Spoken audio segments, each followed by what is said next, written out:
So what we're going to be doing now, we've talked about how to create dot plots and histograms and all of those things. Now we're going to look at how we interpret them and how we look at key characteristics to describe what they are.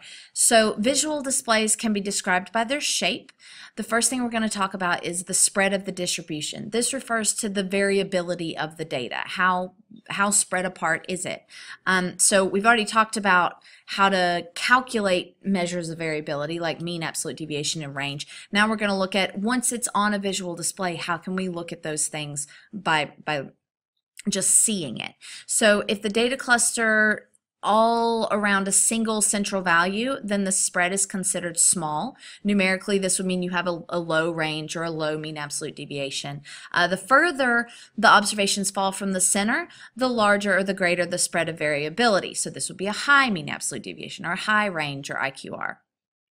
So here are some examples, just arbitrary examples of, these are all kind of really close to their median here, whereas these are really spread apart and it's harder to see what that median would be. Here you can tell what the median's going to be, but still it's more spread out, so that's a larger spread. Okay, the next characteristic we're going to look at is skew. A distribution is considered skewed when it has more values on one side of that median, of that center, or the mean, compared to the other. So we name them by their tail. I don't know why we do that, it's just the way we name them. So you can see this one has a tail kind of trailing off over here. We call this skewed left. Same thing with the dot plot. It kind of slopes upward over here. The tail is to the left, so it's skewed left.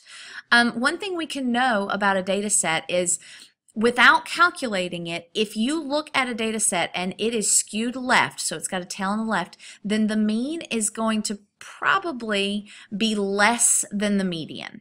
Let's get a normal size pen here. The mean is going to be less than the median if it's skewed left. Left, less than. That's how I remember it. Skewed right is exactly the opposite. We're going to have histograms with a tail to the right, where I've got huge, all right, this old trick, where we've got lots of data here and then it kind of trickles off to the right. Same thing here. I've got a tail over here and then it's sloped up this way. I bet you can predict if a distribution is skewed right, then we can assume that the mean is going to be greater than the median. Depending on its level of skewness, how much of a tail it has, the mean may be a lot greater than the median or just a little, but we can know that the mean is going to be at least somewhat bigger than the median.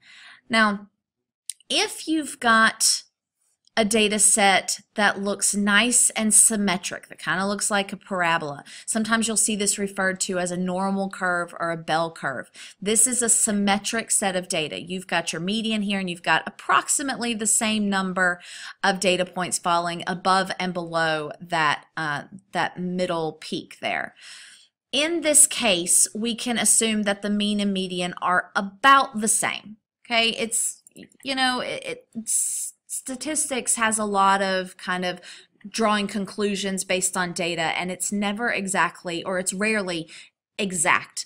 We're making assumptions and we're drawing conclusions, and one of the conclusions we can draw from a symmetric data set is that the mean and the median are going to be close. If it's perfectly symmetric, they'll be exactly equal. If it's just kind of pretty much symmetric, like this one's not perfect, this one looks a little bit higher than this one, still mostly symmetric, so the mean's going to be pretty close to the median. Okay. All right. The next thing we're going to look at is peaks. This is drilling into what the mode is. So a distribution can have few peaks or a bunch of peaks.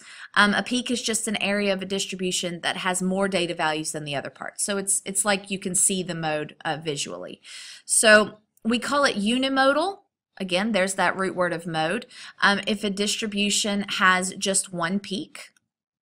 So these are examples of unimodal data sets with a histogram and a dot plot. We call it bimodal if there are two peaks. So you can see, and the peaks don't have to be equivalent. So when you look at this example, this is clearly your mode, right? It's higher than anything else, but I really do have two distinct peaks in this data. I've got two spots where a lot more happened than in the other places. Same thing over here with this dot plot, the duration of eruptions of a volcano. We've got a lot falling here right below 2 on the Richter scale, and then we've got a lot right here at 4.5. That's two distinct peaks where data occurs a lot. So we would call those bimodal.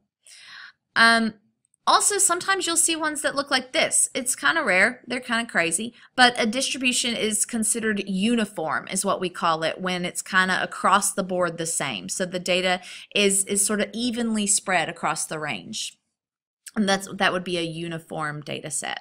All right, that's pretty much it. So a lot of the practice is going to be not just creating these dot plots and histograms and things, but also using them to draw conclusions and things like that. So if you're having trouble, let us know, but good luck.